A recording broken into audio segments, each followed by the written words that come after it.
हैं, लेकिन महज 4 दिन में 1.25 लाख से ज्यादा लोग केदारनाथ पहुंच चुके हैं। बद्रीनाथ, गंगोत्री और यमुनोत्री के कपाट 12 मई को खुले हैं, लेकिन यहां भी हजारों लोग रोजाना दर्शन के लिए पहुंच रहे हैं। एक साथ लाखों लोगों के उत्तराखंड पहुंचने से पहाड़ की व्यवस्था चरमरा गई है। गंगोत्री और यमुनोत्री में मीलों लंबा जाम लग गया है। यात्रियों की जान जा रही है। बद्रीनाथ और केदारनाथ में दर्शन के लिए घंटों लाइन में इंतजार करना पड़ रहा है और अब प्रशासन को यात्रा का रजिस्ट्रेशन बंद करना पड़ा है। आलम यह है कि पिछले साल यानी 2023 में जितने लोग यात्रा के लिए पहुंचे थे, उसके आधे लोगों ने महज 5 दिन में ही यात्रा के लिए इस साल रजिस्ट्रेशन करा लिया है। लोगों की भीड़ से पहाड़ दरकने का खतरा मंडरा रहा है, लेकिन सरकारों को इसकी कोई फिक्र नहीं है। अब जाकर फिलहाल ये फैसला किया गया कि रजिस्ट्रेशन जो है वो बंद कर दिया गया है, क्योंकि बड़ी संख्या में लोगों ने रजिस्ट्रेशन कराया।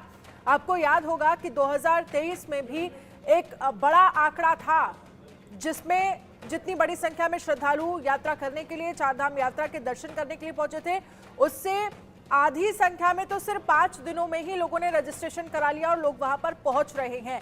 अब सरकार के सामने तमाम चुनौतियां हैं और इन चुनौतियों से कैसे सरकार पार पाएगी, ये बड़ा सवाल बना हुआ है। इस पर चर्चा करने के लिए हमारे साथ खास मेहमान जुड़ गए हैं। पूर्व कैबिनेट मंत्री हैं हीरा सिंह बिष्ट हमारे साथ जुड़ गए हैं। संजय श्रीवास्तव देहरादून से लाइव जुड़ गए हैं। संजीव वर्मा बीजेपी प्रवक्ता हमारे साथ जुड़ गए हैं। आप सभी का बहुत बहुत स्वागत है। लेकिन उससे पहले एक रिपोर्ट दिखाते हैं चारधाम यात्रा को लेकर क्या स्थितियां इस वक्त बनी हुई है, कितनी संख्या में श्रद्धालु वहां पर पहुंच रहे हैं। सबसे पहले रिपोर्ट देखिए, उसके बाद चर्चा करेंगे।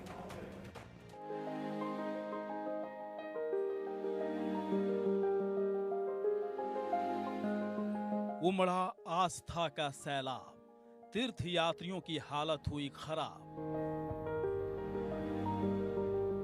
लाखों भक्त कर रहे दर्शन, उत्तराखंड प्रशासन की बढ़ी टेंशन। चरमरा गई पूरी व्यवस्था, चार धाम यात्रा में अव्यवस्था। चार धाम यात्रा की ये तस्वीरें सुकून देती हैं।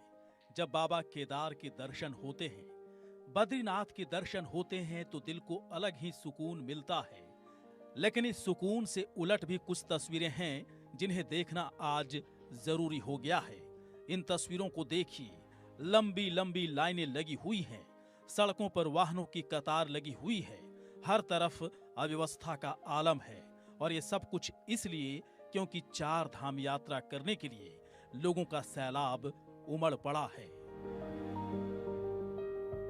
केदारनाथ में पहले 5 दिन में ही 1.5 लाख से ज्यादा लोग दर्शन के लिए पहुंचे। बद्रीनाथ में करीब 50,000 लोग दर्शन के लिए पहुंचे। गंगोत्री में करीब 55,000 लोग दर्शन के लिए पहुंचे और यमुनोत्री में 65,000 से ज्यादा लोग दर्शन के लिए पहुंच गए। पहले 4 दिन में ही इतनी भीड़ उमड़ी है, इसके लिए ना तो व्यवस्था पर्याप्त थी, ना ही पहाड़ इस दबाव को झेलने के लिए तैयार थे। आलम क्या हुआ वो भी जान लीजिए। बद्रीनाथ में एक श्रद्धालुओं की मौत हुई। एक श्रद्धालुओं की मौत गंगोत्री में हुई और यमुनोत्री में अब तक 10 श्रद्धालुओं की मौत हो चुकी है। जब आफत सिर पर आ पड़ी थी, तब उत्तराखंड में चार धाम यात्रा की व्यवस्था देख रहे प्रशासन और सरकार की नींद टूटी। चार धाम यात्रा के लिए ऑफलाइन रजिस्ट्रेशन 2 दिन के लिए बंद किए गए, लेकिन ऑनलाइन रजिस्ट्रेशन जारी है। चार धाम यात्रा के लिए अब तक 27 लाख लोग ऑनलाइन रजिस्ट्रेशन करा चुके हैं। करीब 2 लाख ऑफलाइन रजिस्ट्रेशन कराए जा चुके हैं। गंगोत्री और यमुनोत्री के रास्ते में लंबा जाम लगा हुआ है।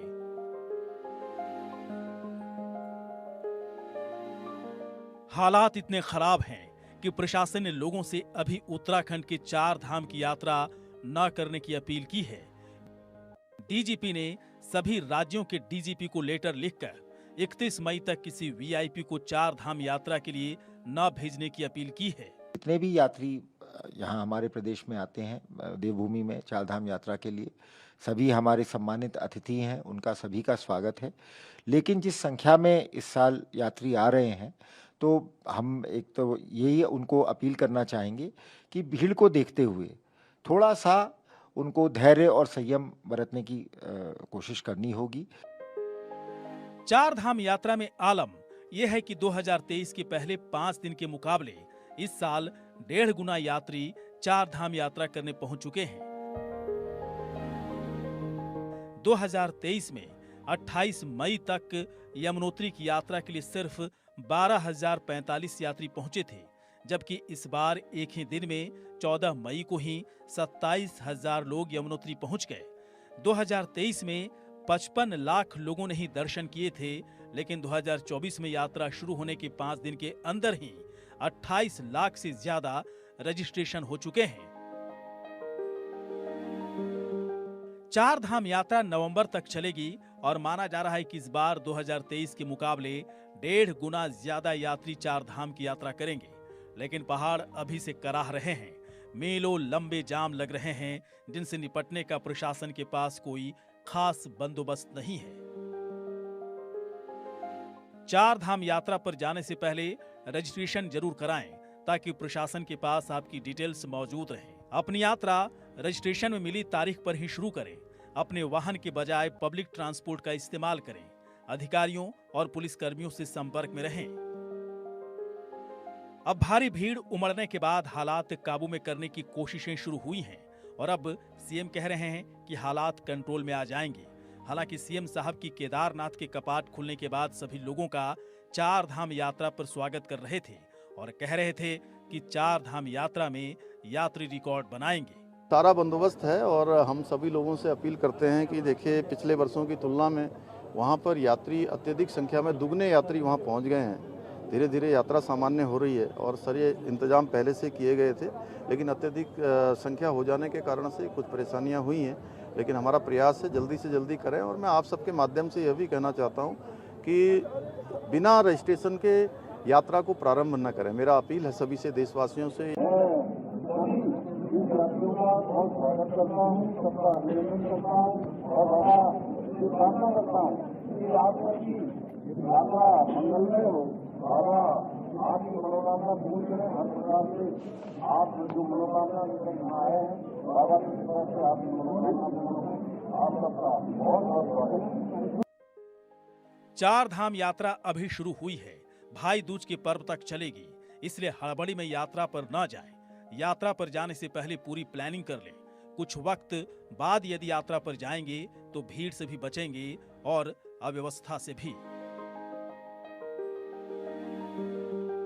Bureau report, India news.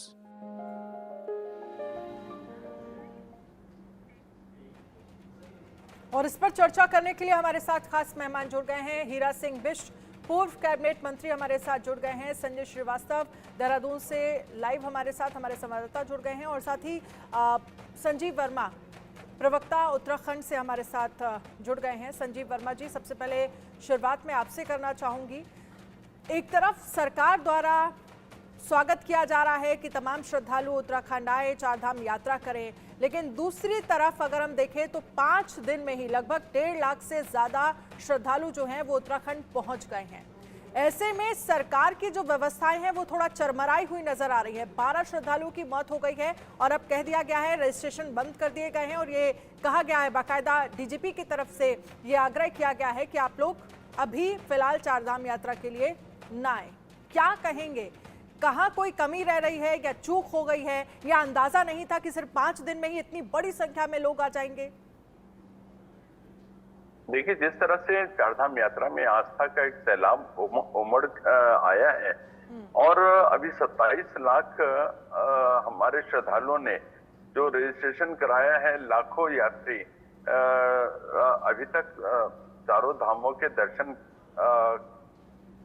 कर चुके हैं और जिस तरह से अभी एकाएक बहुत भारी संख्या में श्रद्धालु यकायक एकदम से उमड़े हैं और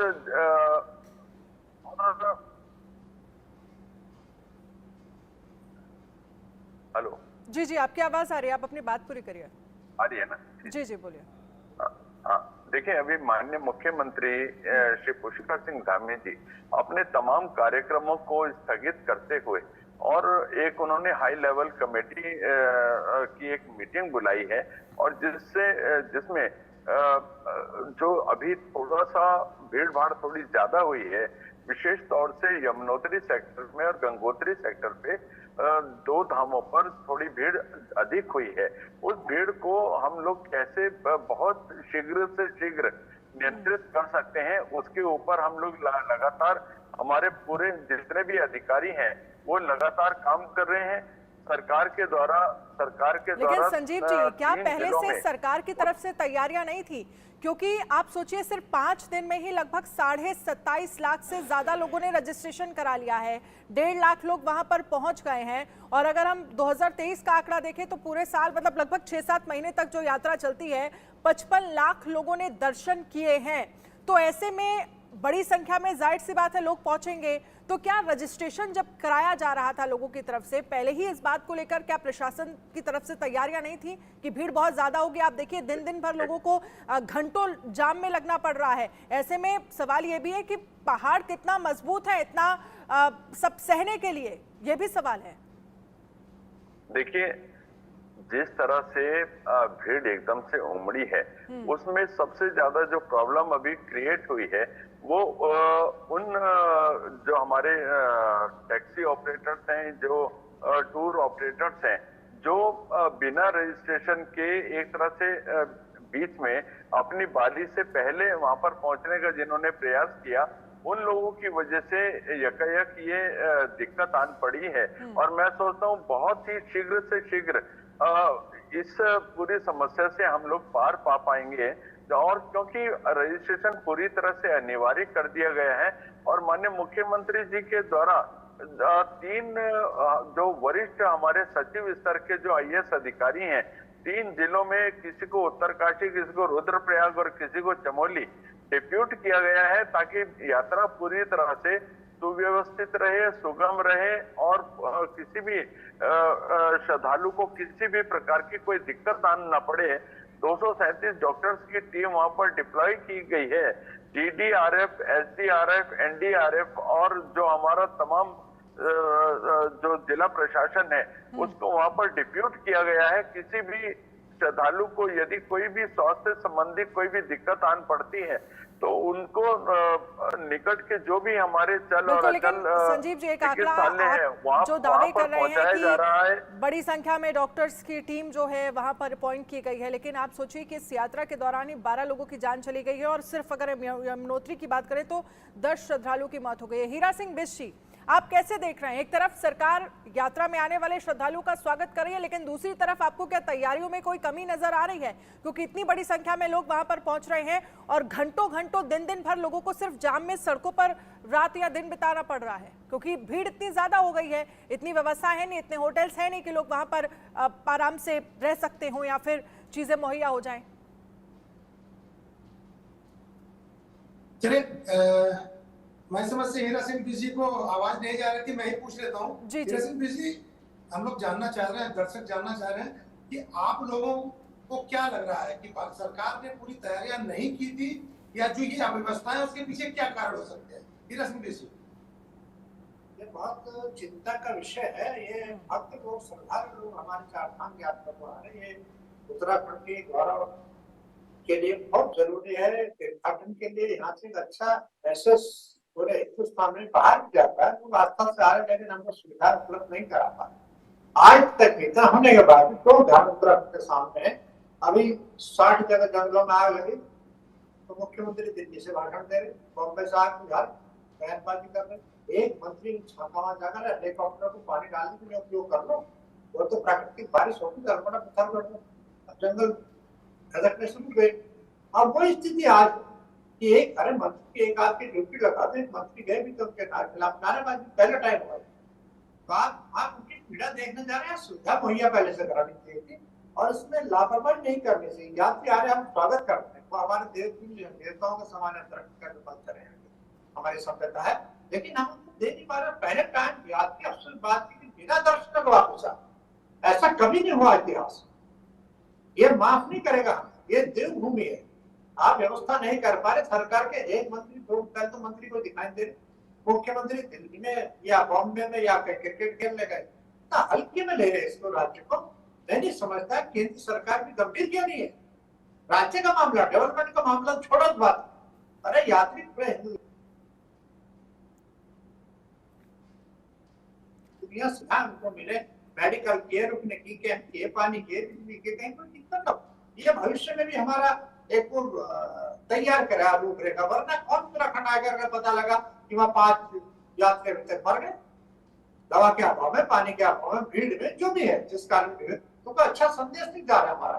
और सरकार आप कह रहे हैं कि अच्छा संदेश नहीं जा रहा है, जिस तरह से भीड़ उमड़ रही है उस तरह से व्यवस्थाएं सरकार की तरफ से नहीं की गई हैं। लेकिन संजय श्रीवास्तव, आप लगातार रिपोर्ट करते हैं, आपसे जरा समझना चाहूंगी मैं कि कहां पर व्यवस्थाओं में कमी नजर आ रही है। क्या सरकार को यह अंदाजा नहीं था कि इतनी बड़ी संख्या में सिर्फ 5 दिन में ही रजिस्ट्रेशन हो जाएगा? 1.5 लाख श्रद्धालु जो है वो सिर्फ 5 दिन में ही चारधाम यात्रा के लिए पहुंच जाएंगे, क्या इसलिए व्यवस्थाएं चरमरा गई? क्या व्यवस्थाओं को लेकर क्या कोई तकनीकी प्रॉब्लम बता सकते हैं? क्योंकि जो रजिस्ट्रेशन हुआ है उस रजिस्ट्रेशन के आधार पर ही लोगों का यहाँ पे आना शुरू हुआ है। नहीं, रजिस्ट्रेशन के आधार पर जब पता लगा इतनी भारी तादाद में रजिस्ट्रेशन हो रहा, तो मैं बता रहा हूँ सरकार है कहाँ, कितने अधिकारी ने ड्यूटी लगाया। अब कैबिनेट मिनिस्टर उनके ड्यूटी लगा, प्रायोरिटी पर लगाता है, क्योंकि राज्य के स्वाभिमान की बात है, यात्रा की सुरक्षा की बात है। वो तीर्थ यात्री आदमी भावना की वजह से आ रहे और टूरिस्ट नहीं है, टूरिस्ट नहीं कहते हैं, ये पर्यटन प्रोसेस घूमने मिलता है, वो आस्था का प्रतीक है, इसलिए इसको गंभीर कहाँ लग रही है सरकार? कहाँ कैंप लगा पता है? सरकार में कैंप की व्यवस्था होनी चाहिए, मंत्री बैठे, अधिकारी बैठे, कितने अधिकारी लोग ऋषिकेश में बड़ा कैंप व्यवस्था और वहां सारा कंट्रोल हो, देखा जाए कुछ नहीं। उधर यमुनोत्री से विकासनगर से लोग यमुनोत्री जा रहे हो। ठीक है, इस पर संजीव वर्मा जी से भी मैं जवाब चाहूंगी। संजीव जी, हीरा सिंह मिश्र जी को आपने सुना, वो कह रहे हैं कि जो लोग इतनी भीड़ देख रहे हैं, जो लोग देख रहे हैं, क्योंकि भाई आस्था का पर्व है और लोग यहाँ पर बड़े ही श्रद्धा भाव से आते हैं, लोगों का स्वागत होना चाहिए, लेकिन व्यवस्थाएं जरूर होनी चाहिए। घर बैठकर जो लोग ये देख रहे हैं कि इतनी बड़ी संख्या में लोग वहां पर पहुंच रहे हैं और व्यवस्थाएं चरमराई हुई हैं, उनके अंदर तो डर कहीं ना कहीं बैठ गया है, क्योंकि जिन लोगों ने रजिस्ट्रेशन कराया है वो तो जाएंगे ही। ऐसे में एक मैसेज अच्छा कन्वे करने की जरूरत है व्यवस्थाओं के जरिए, कितने भी लोग आए, कितनी बड़ी संख्या में है, या तो आप रजिस्ट्रेशन उस हिसाब से करिए कि भाई एक दिन में इतने लोग ही आ सकते हैं, इतनों का ही व्यवस्थाएं जो है वो हो सकती हैं। ये मैसेज जो देश भर में, दुनिया भर में जा रहा है, जो श्रद्धालु आ रहे हैं, उनके लिए एक अच्छा मैसेज कहीं ना कहीं कन्वे होना चाहिए। देखिए, किसी भी श्रद्धालु को, जो भी चारधाम यात्रा पर आए हैं या आ रहे हैं, किसी को भी पैनिक होने की आवश्यकता नहीं, किसी को डरने की आवश्यकता नहीं है। सरकार के द्वारा पूरे इंतजाम किए गए हैं। हमारे 3 वरिष्ठ जो IAS अधिकारी हैं सचिव स्तर के, जैसे मैंने पूर्व में भी कहा, उनको डेप्यूट किया गया है। हमारे जितने भी यात्रा रूट पर जितने भी हमारे SDMs हैं, वो सभी चारधाम यात्रा पर लगे हैं। 5000 हमारे जो पुलिस फोर्स वहां पर लगी हुई है, SDRF, NDRF, DDRF और जो तमाम जिला प्रशासन है, वो यात्रियों की सुख सुविधा और तमाम उनका स्वास्थ्य का ध्यान करते हुए उनको अच्छा भोजन मिले, उनको पानी का पर्याप्त व्यवस्था मिले, जगह जगह पर वाटर ATM लगाए गए हैं और खान पान का उनको बेहतर सुविधा मिले, कहीं पर ओवर रेटिंग ना होने पाए। और तमाम जितने भी यात्री अभी यात्रा के मार्ग पर यमुनोत्री सेक्टर में थोड़ी सी भीड़ भाड़ ज्यादा हुई है और जो अव्यवस्था का आलम है, उसका जो सबसे बड़ा जिम्मेदार यदि कोई है तो जो डग्गा मार टूर ऑपरेटर्स हैं, जो अपनी बारिश के बगैर या अपने रजिस्ट्रेशन की तिथि। संजीव जी, क्योंकि आप ठीक है, बोलिए। एक बार मेरी बात पूरी होने दीजिए। बिल्कुल, बोलिए। जैसे किसी को 20 मई को वहां पर रजिस्ट्रेशन था और वो 20 मई की जगह 16 तारीख को ही वहां पर पहुंच गया या 15 तारीख को ही वहां पहुंच गया, तो ऐसे लोगों के, ऐसे जो टूर ऑपरेटर्स हैं, उनकी वजह से थोड़ी अव्यवस्था हुई है। और सरकार के द्वारा 2 दिन के लिए जो हमारा ऑफलाइन रजिस्ट्रेशन है उसको रोक दिया गया है, ताकि जो व्यवधान उत्पन्न हुआ है उस व्यवधान को हम पूरी तरह से पार पा सकते हैं। और सरकार आपके साथ है, सरकार पूरी गंभीरता के साथ यात्रा को देख रही है। किसी को भी डरने की, भयभीत होने की आवश्यकता नहीं। और जो लोग यदि कोई अफवाह फैला रहे हैं तो ऐसे लोगों के खिलाफ FIR लॉन्च हो रही है। ऐसे लोगों के खिलाफ सर अफवाह फैलाने वालों पर तो ठीक है आप कह रहे हैं कार्रवाई, लेकिन जो तस्वीरें आ रही है ना कि जो लोग बद्रीनाथ में पहुंच रहे हैं उनको 3-4 घंटे तक लाइन में लगना पड़ रहा है, केदारनाथ वाले लोगों को 5 से 6 घंटे लाइन में इंतजार करना पड़ रहा है। संजय इस पर कुछ कहना चाहते हैं। संजय, संजीव जी कह रहे हैं कि जो लोकल में कह सकते हैं कि जो ट्रेवल एंड टूरिस्ट वाले हैं उनकी वजह से समस्याएं उत्पन्न हो रही हैं। किसी ने अपना रजिस्ट्रेशन जो है वो 17 या 18 मई का कराया, वो आगे जाके यहाँ पहले ही दर्शन करने पहुंच जा रहा है, तो इसलिए इतनी बड़ी संख्या में लोग वहां पर इकट्ठा हो गए। आपके पास क्या जानकारी है? देखिए, ये शासन प्रशासन को समझ में नहीं आ रहा है। जब उनको पता है कि 15,000 की कैपेसिटी है तो वहां पे 30,000 लोगों को क्यों जाने दिया जा रहा है? ठीक है। हाँ। दूसरी चीज, ये जब इनको रजिस्ट्रेशन मालूम है कि वहां पे पूरे ये ओवरलोडेड क्राउड क्यों भेज रहे हैं? इनको जब ये यात्रा ऋषिकेश से शुरू हो रही है तो ऋषिकेश में क्यों नहीं रोक दे रहे हैं? पहाड़ों की तरफ क्यों लोगों को नहीं जाने दे रहे हैं? अभी संजीव जी ने कहा कि रजिस्ट्रेशन है 20 तारीख का, 18 को लोग पहुंच रहे हैं। तो आपका जो ये पुलिस प्रशासन जांच कर रहा है, ये जो ऋषिकेश में लोग जांच करने के लिए लंबी चौड़ी आपने पुलिस लगा रखी है, उनको ये समझ में नहीं आ रहा है कि आपको जिसको 20 को जाना है उसको 14 तारीख को आप क्यों छोड़ दे रहे हो? ये पूरी तरह से शासन प्रशासन की लापरवाही है। मुख्यमंत्री कितना भी सजग बोले, अगर शासन प्रशासन सजग नहीं होगा तो वहां पे जो अभी शुरुआत है 4 धाम यात्रा, ठीक है, आपने अभी केदारनाथ की स्थिति देखी है, आपने अभी यमुनोत्री की स्थिति देखी है। ये 2 यात्राएं ऐसी हैं जो कि पैदल चलने की होती है। हमारी यात्रा शुरू होती है 4 धाम की ऋषिकेश से। ऋषिकेश से हम एक तरफ तो जाते हैं उत्तर काशी होते हुए और एक दूसरी तरफ जाते हैं हम इधर कर्णप्रयाग और देवप्रयाग होते हुए। तो दोनों रूट पे अगर आप कायदे से जांच कर लेते हैं जिसकी यात्रा, ठीक है, इसमें एक छोटा सा कमेंट जरा मैं संजीव जी से भी चाहूंगी। संजीव जी, जिस बात का जिक्र संजय कर रहे हैं वो कह रहे हैं कि भाई प्रशासन अगर सड़कों पर मौजूद है तो ये चेक करने की जरूरत है। अगर आपका रजिस्ट्रेशन 20 तारीख का है तो आप हार्डली एक दिन पहले यात्रियों को जाने दीजिए। जब ऋषिकेश से यात्रा शुरू हो रही है, आप अगर 4-5 दिन पहले जाने देंगे तो जाहिर सी बात है फिर इस तरह की स्थितियां तो उत्पन्न होंगी। क्या प्रशासन की लापरवाही मानते हैं आप? देखिए, हरिद्वार में, ऋषिकेश में और विकास नगर में जहां जहां पर भी हमारे रजिस्ट्रेशन के ट्रांजिट कैंप स्थापित किए गए हैं, ऐसे तमाम स्थानों पर तमाम जो सुविधाएं यात्रियों को मिलनी चाहिए, चाहे कैंपिंग की हो, चाहे उनके भोजन की व्यवस्था हो, चाहे उनके रुकने की, शौचालय की, स्नान की आदि की जो भी व्यवस्थाएं हैं, सरकार पूरी तरह से तमाम व्यवस्थाओं को दुरुस्त कर रही है। और ऐसे जो भी लोग जो अभी थोड़ा अपने समय से पहले जो हरिद्वार और ऋषिकेश पहुंच गए हैं, ऐसे तमाम लोगों से सरकार और प्रशासन आग्रह भी कर रहा है कि जब आपकी बारी आए, जब आप अपनी यात्रा को आरंभ करें और जब तक आपकी यात्रा आरंभ होती है, जब तक आपकी पूरी सुख सुविधाओं का ध्यान करने के लिए सरकार ने ये कैंपों की व्यवस्था करी है। आप इन कैंपों में आप रुक सकते हैं, आपके रुकने की तमाम व्यवस्था है। और मैं